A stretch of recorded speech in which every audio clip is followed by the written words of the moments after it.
I'm Mackenzie, 34, and last month I became a millionaire overnight with a lottery ticket I bought on a whim. When I refused to give half to my sister Brooke, my parents' golden child, all hell broke loose.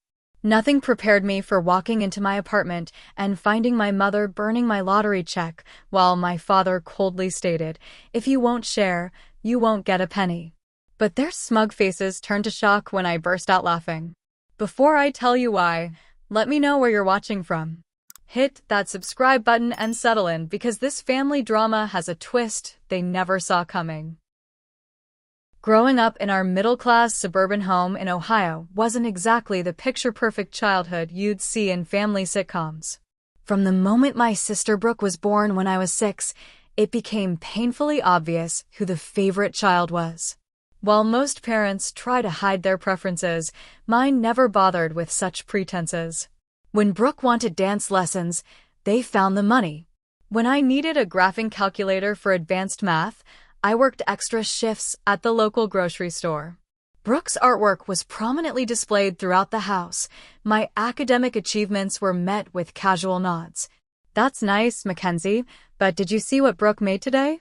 Don't get me wrong, my parents weren't monsters. They provided the basics and occasionally showed genuine interest in my life. But the imbalance was constant and undeniable. As we grew older, the pattern continued.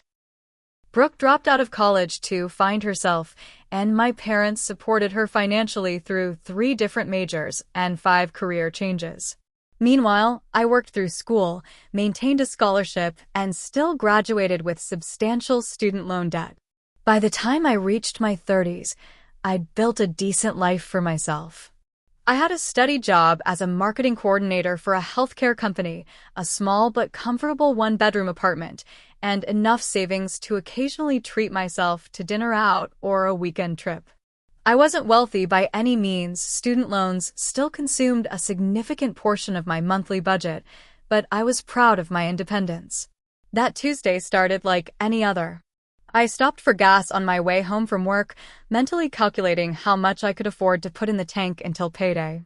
While paying, I impulsively added a lottery ticket to my purchase. I rarely played, maybe 2 or 3 times a year when the jackpot made headlines. But something compelled me that day. "You never know, right?" the cashier said, handing me the ticket with a smile. "Lightning has to strike somewhere," I replied with a laugh, tucking the ticket into my wallet without much thought. That evening, I heated up leftover pasta and scrolled through social media while half watching TV. The lottery drawing came on, and I remembered my ticket. I pulled it out, expecting the usual disappointment of maybe matching one number, if I was lucky. The first number matched. Then the second. By the 3rd match, I was sitting up straight, heart beginning to race. 4th number, match. 5th match. When the final number matched, I literally stopped breathing. I checked and rechecked the numbers, convinced I was misreading something. But there it was. All 6 numbers. According to the announcer, the jackpot was $2.5 million. I sat in stunned silence for nearly 30 minutes, staring alternately at the ticket and the television. Eventually, I took a photo of the ticket, then placed it in a Ziploc bag and tucked it into my copy of Pride and Prejudice on my bookshelf, the safest place I could think of at that moment. My hands shook as I called my best friend, Rachel. "You need to come over. Now." And I'm not joking or exaggerating, I managed to say. Rachel arrived 20 minutes later, clearly worried. "What's wrong? Are you okay?" Wordlessly, I showed her the ticket and the numbers I'd written down from the broadcast. "Holy shit," she whispered, eyes widening. "Mackenzie, holy shit. Is it real?" I asked, my voice small. "Can you check the numbers again?" "I'm afraid I'm hallucinating." She pulled out her phone and looked up the winning numbers, comparing them to my ticket. "It's real. Oh my God, it's real. You just won $2.5 million. That night was a blur of disbelief, elation, and fear. Rachel stayed over, and we talked until sunrise about possibilities, about what this could mean for my life. For the first time, I could pay off my student loans entirely. I could buy a house, not just any house, but a beautiful home with a yard. I could invest, travel, donate to causes I cared about. The next morning, I called in sick to work and contacted the State Lottery Commission. They confirmed I needed to come to their headquarters to verify the ticket and begin the claim process. Rachel drove me, as I was too nervous to get behind the wheel. At the lottery office, officials verified my ticket and identity, explained the process, and informed me about my options: a lump sum payment, less after taxes, but immediately available, or annuity payments over several years. They also arranged for a ceremonial big check photo opportunity, though they explained the actual funds would be processed through their financial department and would take approximately 2 weeks. As I posed for photos with the oversized check, the reality finally started to sink in. My life had changed forever in an instant. But I had no idea how it would test my relationships and reveal truths about my family that I had always suspected but never wanted to confirm. With the initial verification complete and the ceremonial photos taken, I returned home with a folder full of paperwork, a copy of the novelty check for my records, and a head spinning with possibilities. The lottery officials had strongly advised keeping my windfall private until the funds were secured and proper financial and security measures were in place. Winners often find themselves besieged by long-lost relatives, investment opportunities, and charity cases, the lottery representative had warned. Consider carefully who you tell and when. I knew she was right, but I also felt a strange obligation to tell my family. Despite our complicated relationship, they were still my parents. And despite the favoritism, Brooke was still my sister.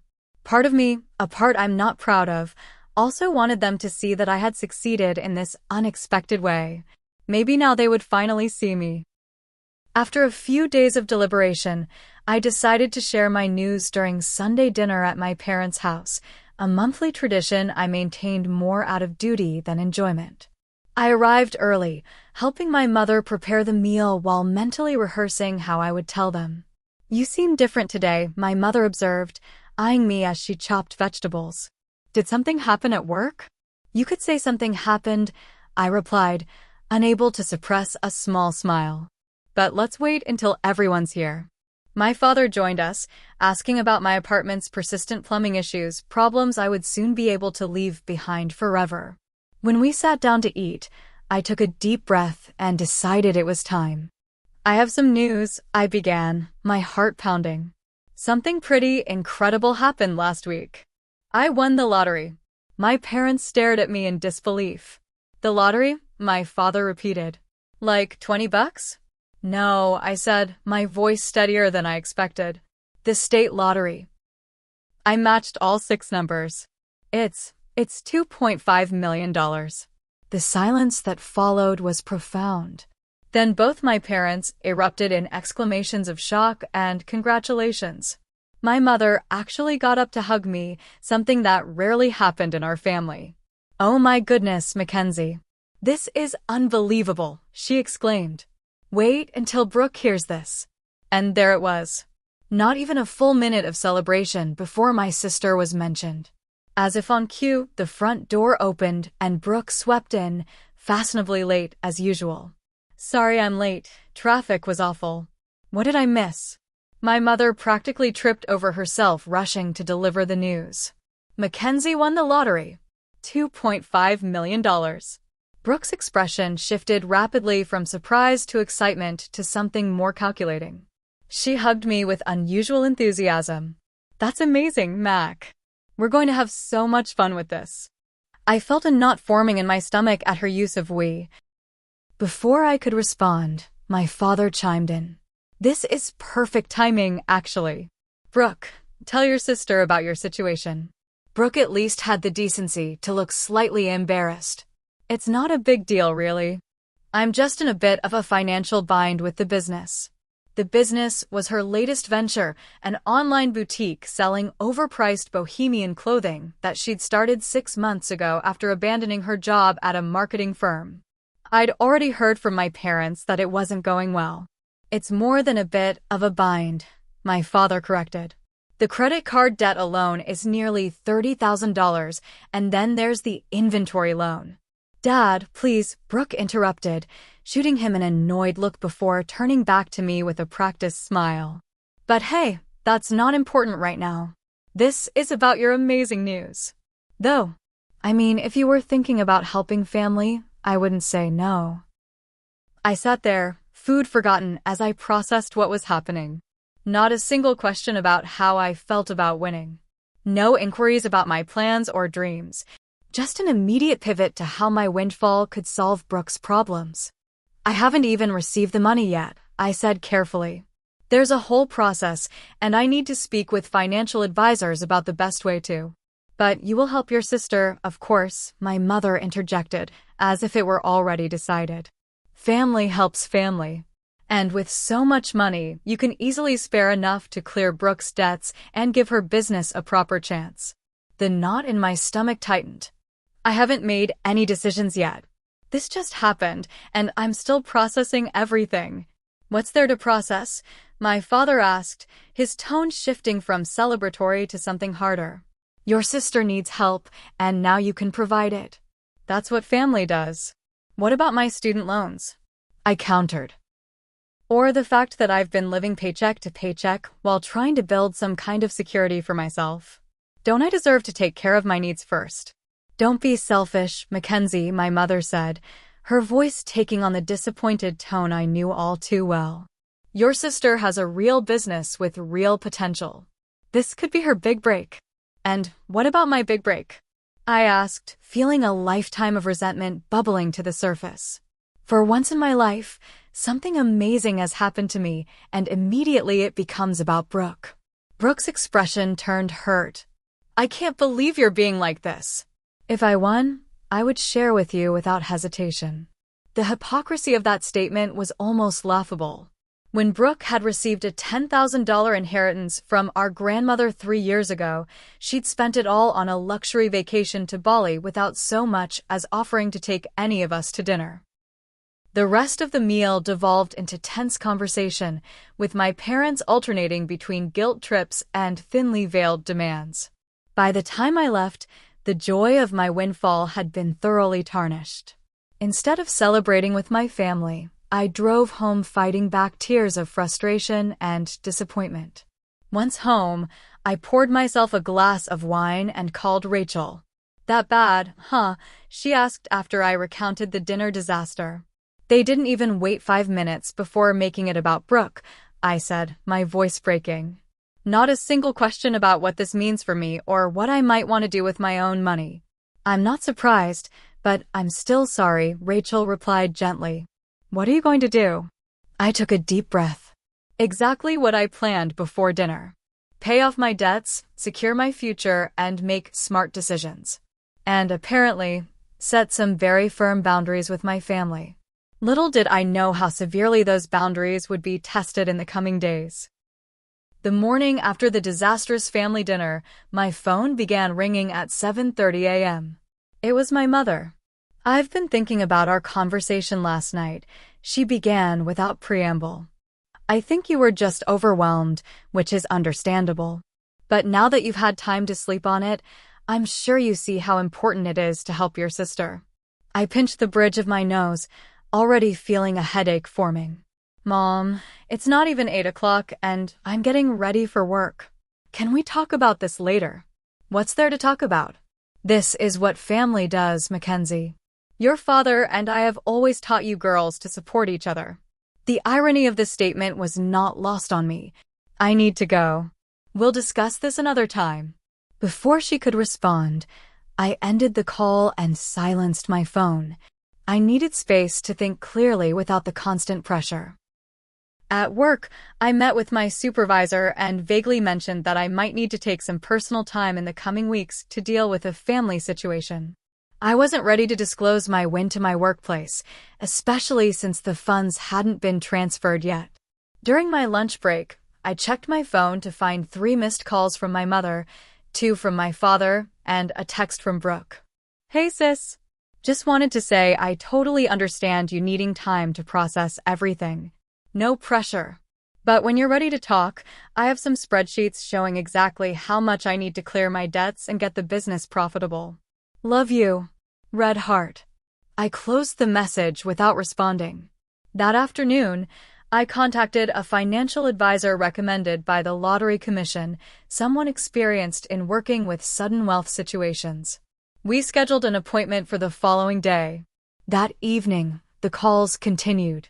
My father's voicemail was particularly pointed. Mackenzie, your mother is very upset by your behavior. We raised you better than this. Call us back immediately so we can discuss how you're going to help your sister. I didn't return the calls. Instead, I researched financial planning for lottery winners and made notes of questions to ask during my appointment. The next morning, my financial advisor, Ms. Thornton, walked me through the realities of my winnings. After taxes, the lump sum would be closer to $1.4 million, still life-changing, but not the full $2.5 million advertised. The first priority should be establishing an emergency fund and paying off high-interest debts, she advised. Then we can discuss diversified investments for long-term growth and security. When I mentioned my family's expectations, she frowned. Unfortunately, this is very common with lottery winners. I always advise my clients to establish clear boundaries early. Any gifts to family should be carefully considered and formally documented to avoid ongoing expectations. I left her office with a preliminary financial plan and a stronger resolve to protect my newfound security. But my family wasn't making it easy.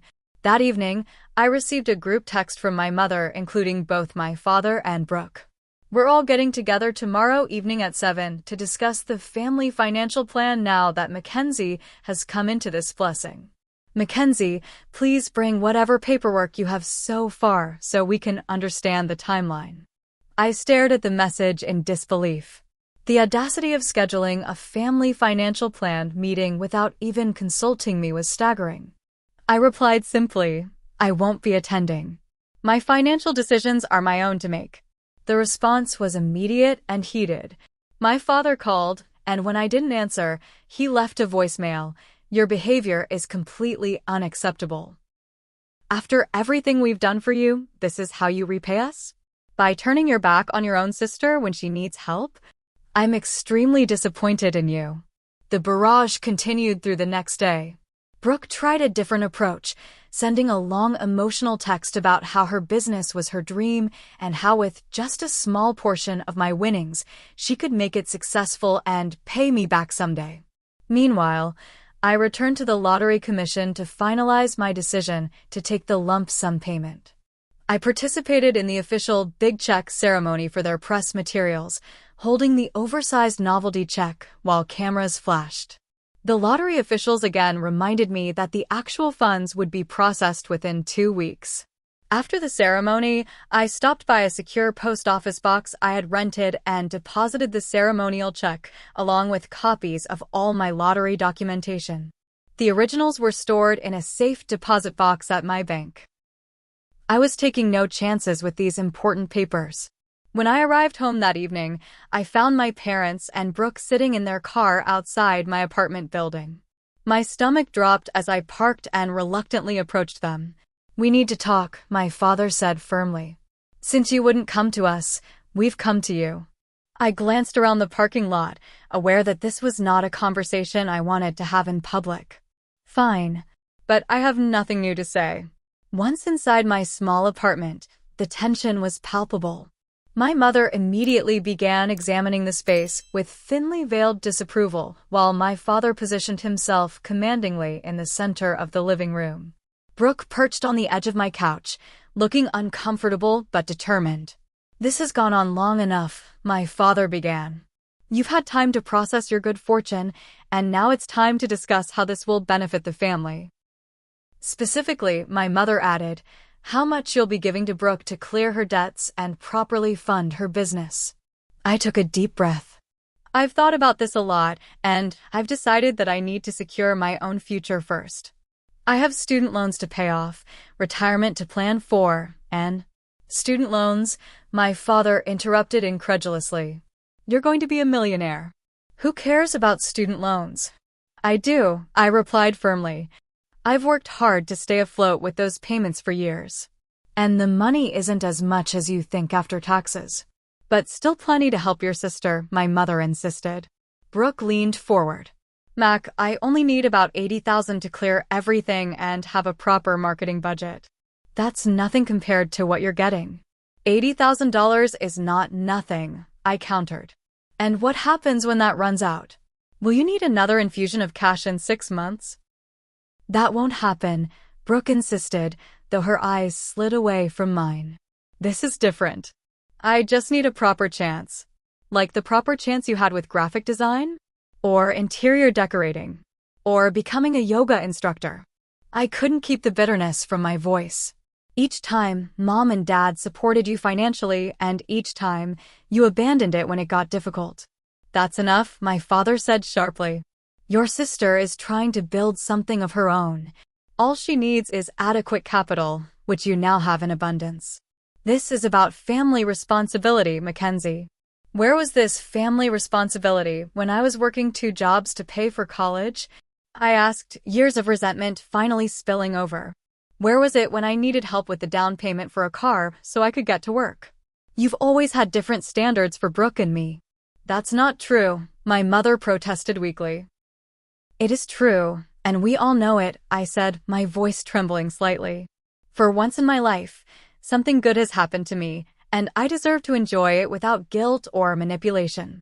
The argument continued for over an hour, growing increasingly heated. My parents cycled through guilt, anger, and even attempts at negotiation. What about $40,000 instead? Brooke alternated between playing the victim and making veiled accusations about my character. Finally, emotionally exhausted, I asked them to leave. I've made my decision. I won't be bullied or manipulated into changing my mind. My father's face hardened. If this is your attitude, don't expect to remain part of this family. The words hit like a physical blow, but I stood my ground. If your acceptance is conditional on me giving away my financial security, then maybe that's for the best. After they left, I collapsed onto my couch, emotionally drained but oddly relieved. I had finally stood up for myself after decades of accepting second-place status in my own family. But I knew this wasn't over, not by a long shot. I called Rachel and asked if I could stay at her place for a few days. I need some space from my family, and I don't trust them not to show up again. Of course, she said immediately. Pack a bag and come over. Wine will be waiting. As I packed enough clothes for a few days, I had no idea how prophetic my distrust would prove to be. I spent 3 relatively peaceful days at Rachel's apartment, going to work as usual but returning to her place rather than my own. My family continued their campaign of calls and texts, but I responded minimally, usually with simple variations of my decision is final. On the 4th day, I realized I needed to retrieve some work documents I'd left at my apartment. Rachel offered to go with me, but she had an important meeting she couldn't miss. I'll be fine, I assured her. I'll grab what I need and be out in 10 minutes. I chose my lunch break, thinking my family would be at work or otherwise occupied. As I approached my apartment door, everything seemed normal. I unlocked it and stepped inside, immediately sensing something was wrong. There were voices coming from my living room. I froze, heart pounding, before recognizing my parents' voices. They were in my apartment. For a moment, I considered backing out quietly and calling the police. But anger overrode caution, and I strode into the living room. What are you doing in my apartment? I demanded. My mother and father were standing by my coffee table. Between them, in a small metal trash can I recognized from my own kitchen, flames were rising from what looked like paper. With a jolt of horror, I realized what was happening. My mother was burning what appeared to be my lottery check. My father turned to me, his expression cold and determined. If you won't share, you won't get a penny. I rushed forward, but the damage was already done. The paper was mostly ash now, flames consuming what little remained. My mother stepped back, a look of grim satisfaction on her face. Now we can discuss a fair arrangement, she said. since you'll need to reapply for the prize. I stared at them in shock, my mind racing to process what had just happened. How had they gotten in? What exactly had they burned? And most importantly, did they really think this would work? How did you get into my apartment? I managed to ask, my voice surprisingly steady despite the adrenaline coursing through me. We still had the spare key you gave us last year when you had the flu, my father replied matter-of-factly. You never asked for it back. The violation of my space, the calculated nature of their actions, it was almost too much to comprehend. And yet, as the initial shock began to fade, something unexpected happened. I started to laugh. It began as a small chuckle and quickly grew into full-blown laughter. My parents exchanged confused glances, clearly unprepared for this reaction. What's so funny? My mother demanded. Do you think this is a joke? I struggled to compose myself, wiping tears from my eyes. Actually, yes. This is hilarious. You've lost your mind, my father said, his confidence wavering slightly. No, I've finally found clarity, I replied, my laughter subsiding but a smile remaining on my face. Do you really think that's the actual lottery check? Now it was their turn to look confused. My mother glanced at the smoldering remains in the trash can. What do you mean? We saw the photos online from the lottery commission. You holding the check. That oversized check is a prop for photos, I explained, feeling a strange calm settle over me. It's not the actual payment method. No lottery commission hands out real checks for millions of dollars like that. Their expressions began to shift from confusion to uncertainty. The actual payment is being processed electronically, I continued. What you just burned was a commemorative copy I received as a souvenir. It has no monetary value whatsoever. The color drained from my mother's face. My father, always quick to bluster when challenged, shook his head. You're lying. You're just saying that because we destroyed it. In response, I pulled out my phone and opened my email, turning the screen toward them to show a message from the Lottery Commission confirming my electronic funds transfer was being processed. The money will be deposited directly into an account I've set up specifically for this purpose, I said calmly. There was never a real check to burn. The silence that followed was deafening. My parents stood frozen, the reality of their failed manipulation sinking in. Finally, my mother spoke, her voice small and suddenly conciliatory.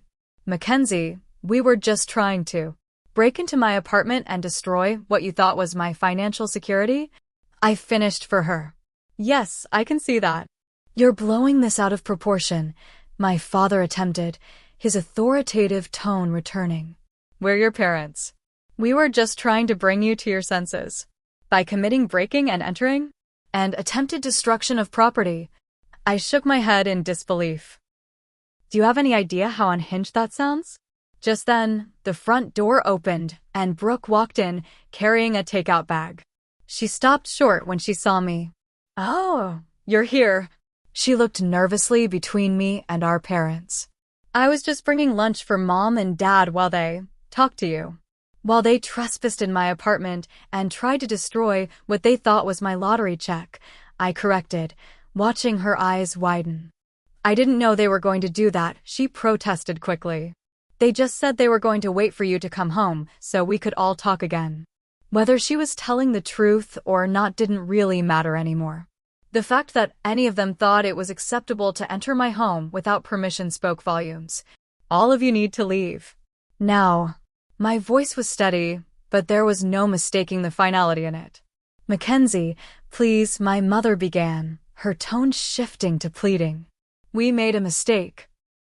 We were just so worried about the family being torn apart over money. No, I countered. You were worried about losing access to money you believe you're entitled to. There's a difference. After everything we've done for you, my father started. That's exactly the problem, I interrupted.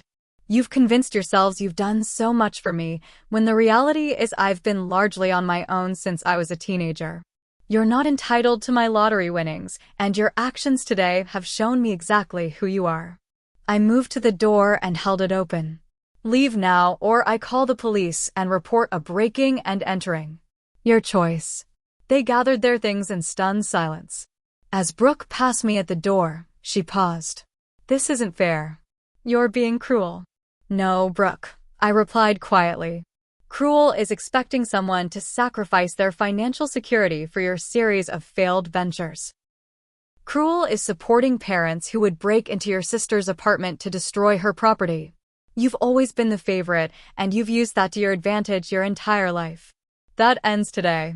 After they left, I immediately called a locksmith to change my locks and began researching security systems I could install. I also called Rachel to update her on what had happened. They did what? She exclaimed. That's insane. Are you okay? Strangely, yes, I replied, surveying my apartment. I think this needed to happen. The illusion is gone now. I see them clearly for who they are, and it's actually liberating.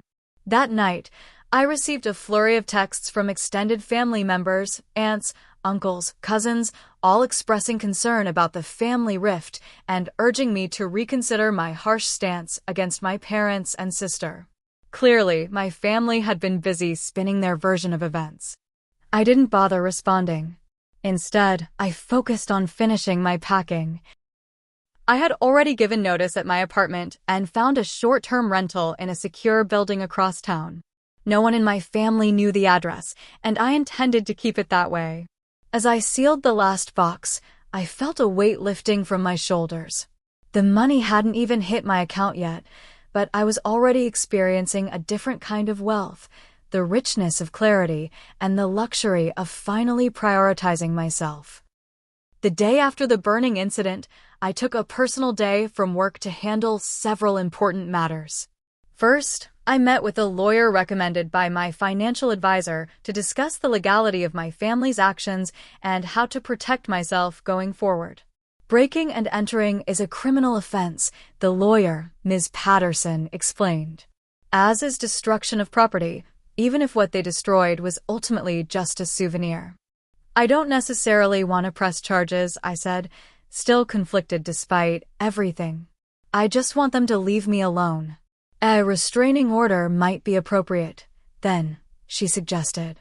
And I'd recommend documenting everything in case their behavior escalates further. Next, I visited the bank where I'd set up the account for my lottery winnings. The bank manager assured me that all security measures were in place, including requiring in-person identification for any transactions. We've worked with lottery winners before, she explained. Your account has our highest security protocols. No one can access it without your physical presence and multiple forms of ID. As a final precaution, I contacted the Lottery Commission to alert them to my family's behavior. Unfortunately, this happens more often than you'd think, the representative said sympathetically. Rest assured, we will not discuss your winnings with anyone but you, regardless of their claimed relationship. With these safeguards in place, I returned to my newly secured apartment to finish packing for my move the following day. As I sorted through my belongings, deciding what to take and what to donate, my phone rang. It was a number I didn't recognize. Hello. I answered cautiously. Mackenzie? It's Aunt Helen. My mother's sister had always been somewhat of a neutral party in family dynamics, neither encouraging my parents' favoritism nor actively opposing it. Aunt Helen, I responded, my tone guarded. I assume you've heard some version of recent events. I've heard your mother's version, she confirmed. But I've known your mother my entire life, so I can read between the lines. What really happened? Something in her voice, a genuine concern without judgment, prompted me to tell her everything, from the lottery win to the breaking and entering to the ceremonial check burning. When I finished, she was silent for a moment. They broke into your apartment and burned what they thought was your check, she finally asked, her voice a mixture of horror and disbelief. Yes, I confirmed. And they seemed to genuinely believe that would somehow force me to share the money with Brooke.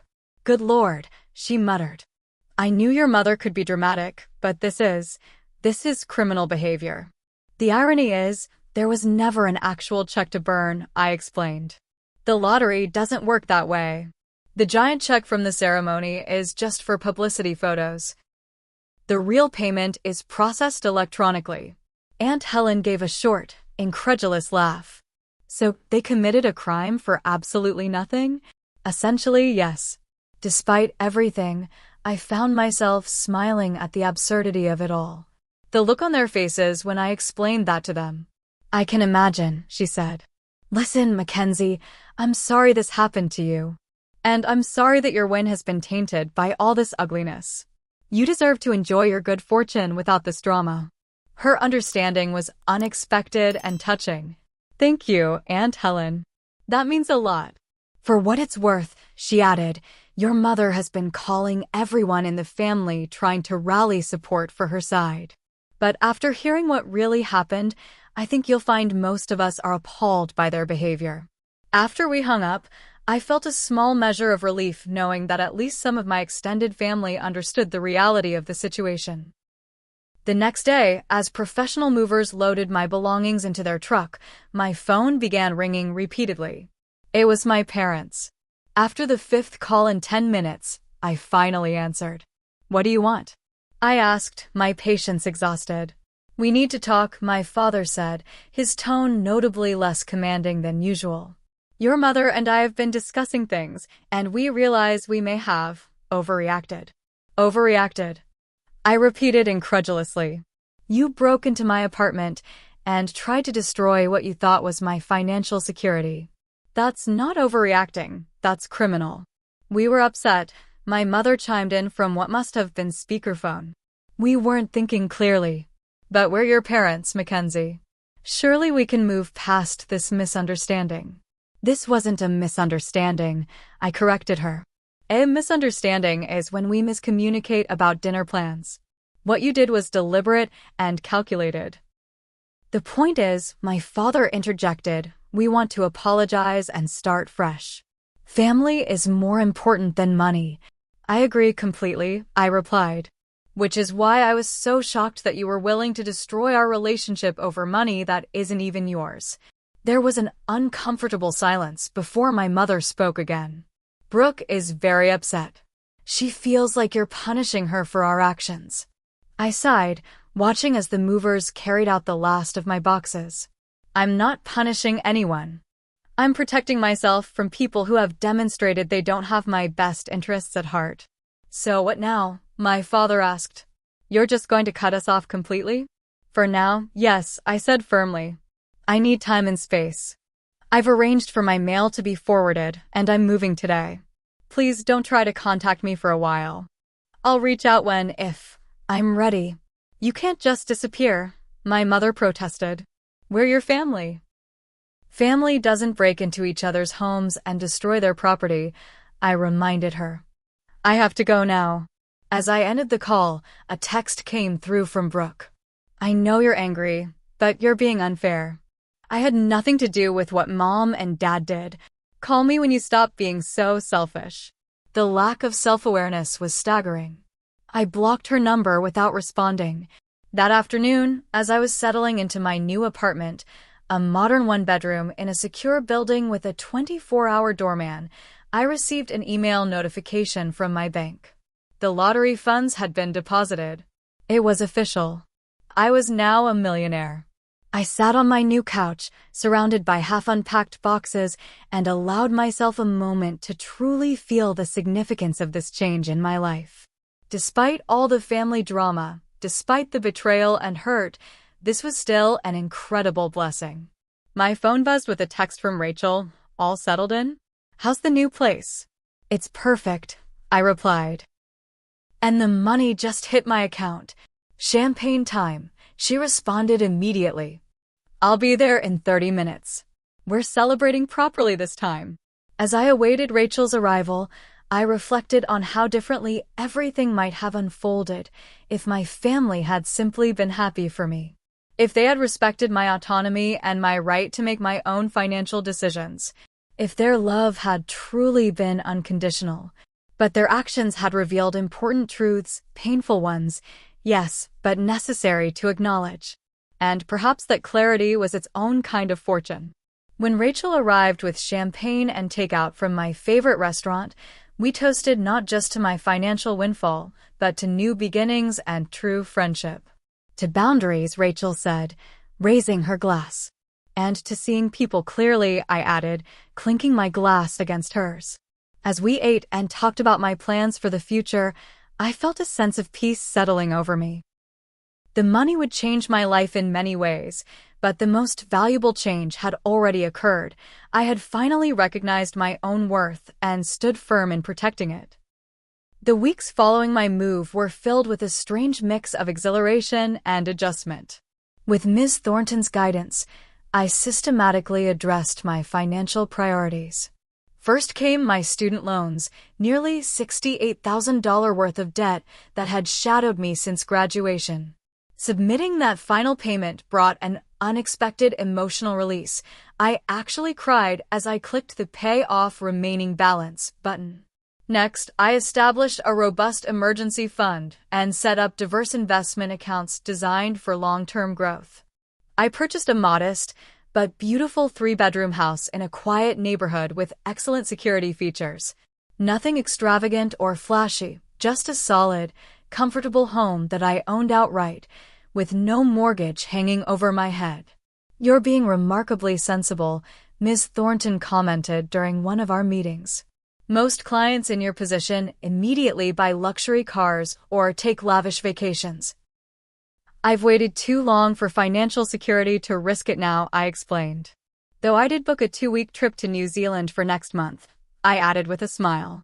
"I'm not completely boring."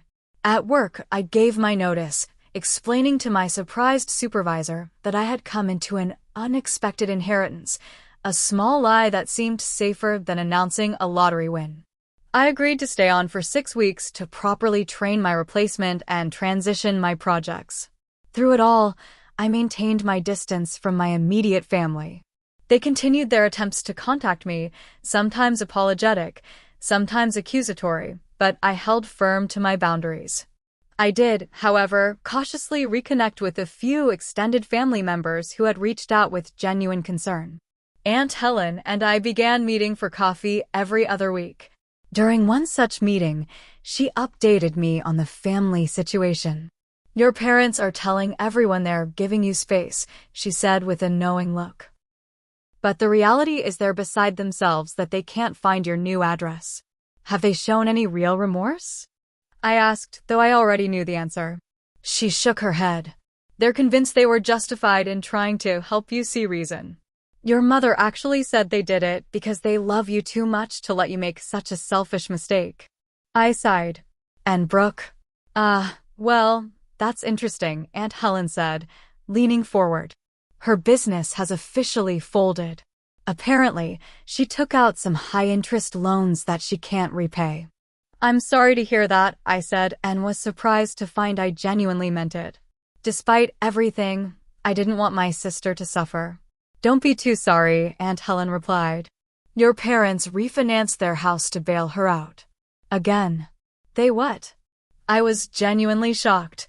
My parents were in their early 60s and had been planning to retire in the next few years. That's their retirement security. "I know," Aunt Helen said grimly. "I tried to talk them out of it, but they insisted Brooke had no other options. She could get a job like everyone else," I pointed out. "That's what I said. But you know how they are with her. Always the exceptional child who deserves exceptional support." The conversation left me troubled. While I had maintained my boundaries, I didn't wish financial hardship on my parents. I decided to consult with Ms. Thornton about potentially setting up a small retirement fund for them, not now, but perhaps in the future when emotions had settled.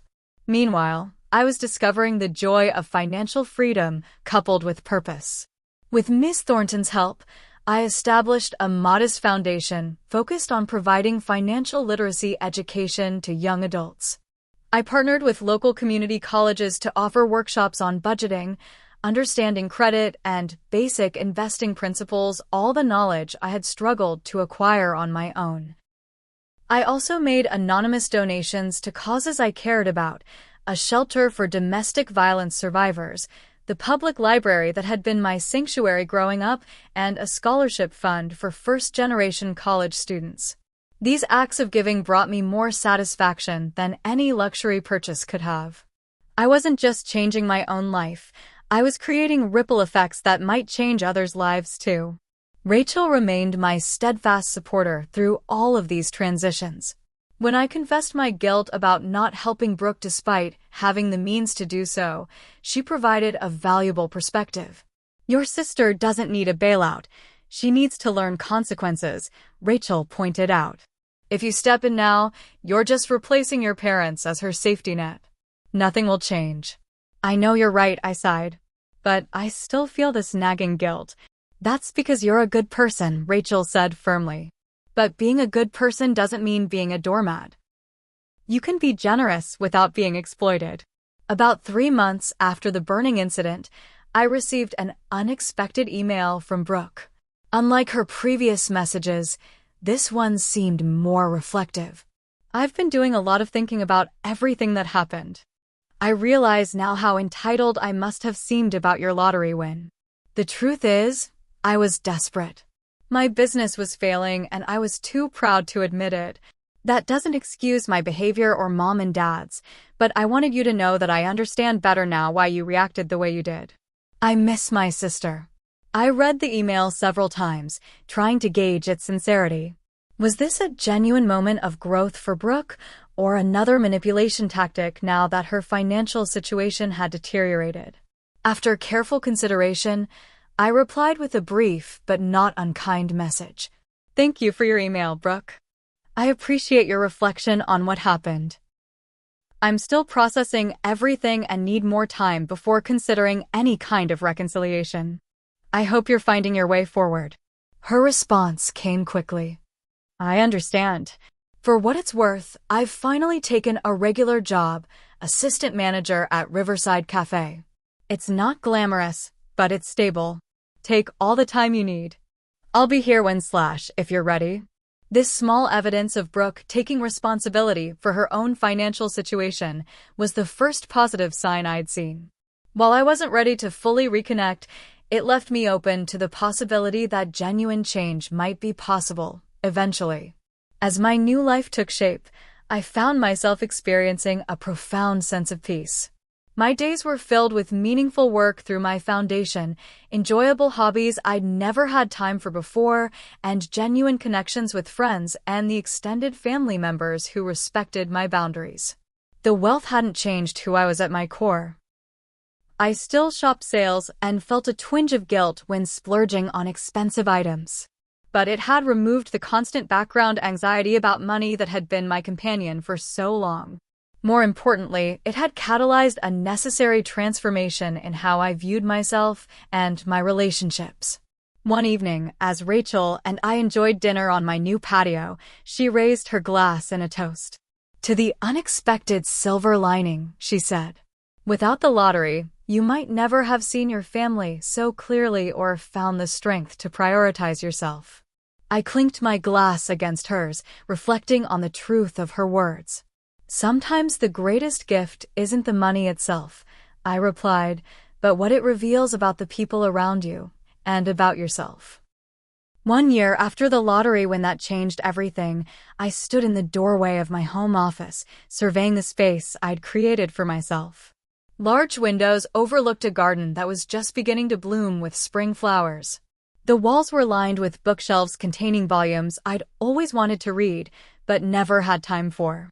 My desk, a beautiful antique I'd carefully restored myself, held a laptop and a neat stack of documents related to my foundation's latest financial literacy program.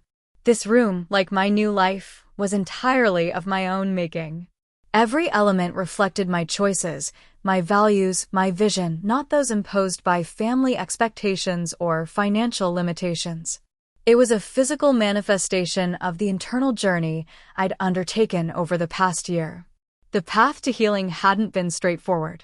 There were days when I questioned my decisions, when the weight of family estrangement felt heavier than the relief of boundaries.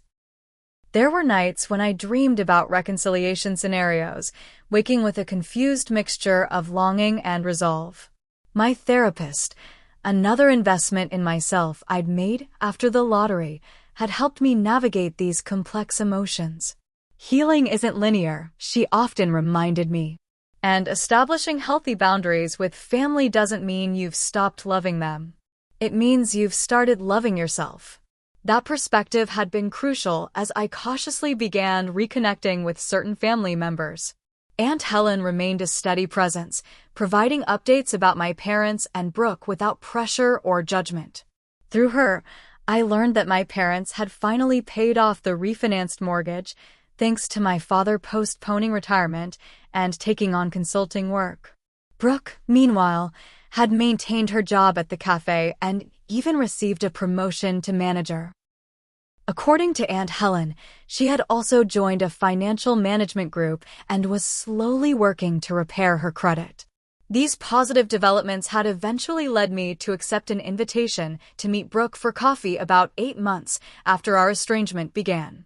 We chose a neutral location, a quiet cafe halfway between our respective homes. The initial awkwardness had been palpable as we settled at a corner table, each of us careful with our words.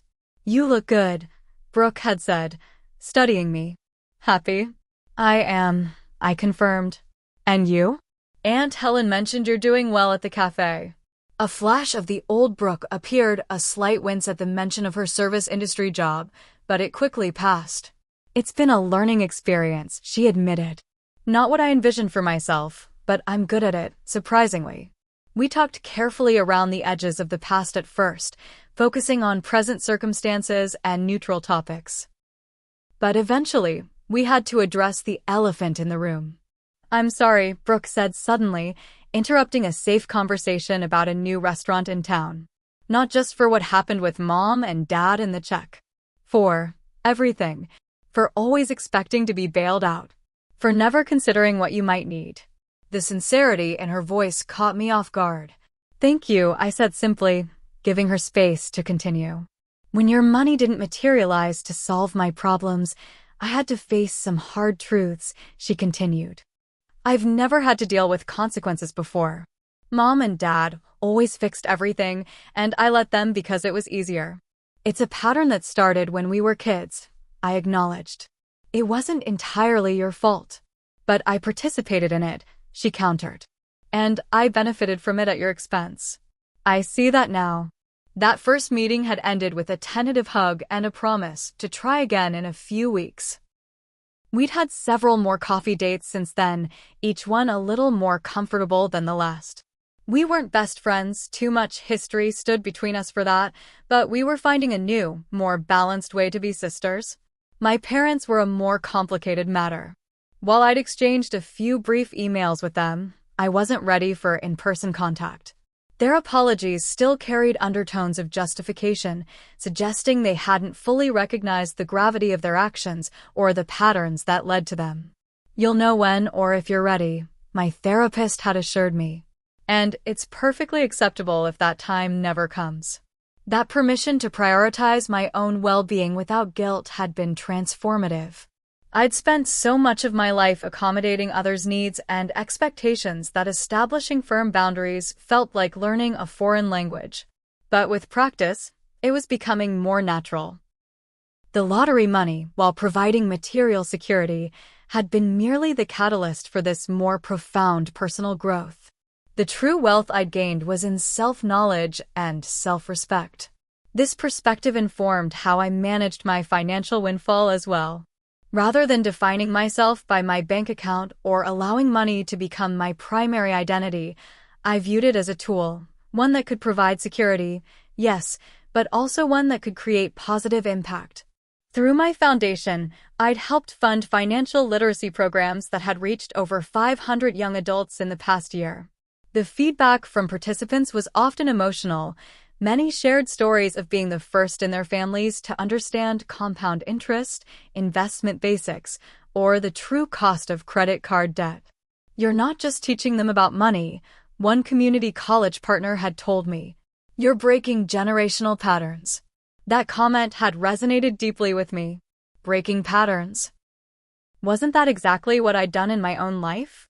As I moved from my office to the kitchen to prepare dinner, my phone buzzed with a text from Rachel.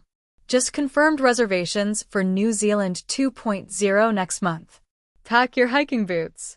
I smiled, thinking about our upcoming adventure, our second trip to New Zealand, this time to explore the southern island. Rachel had been my rock throughout this transformative year, celebrating my victories and providing perspective during moments of doubt. Can't wait, I texted back. Thinking of adding a stop in Australia this time? Her reply was immediate. Yes, let's do it. The freedom to make such decisions, to travel, to explore, to expand my horizons, was something I never took for granted. Neither was the autonomy to choose how I spent my time.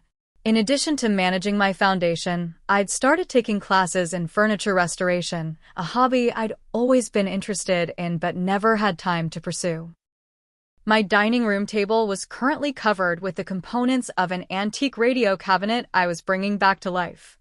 As I prepared a simple but delicious dinner of salmon and roasted vegetables, I reflected on how my relationship with money had evolved.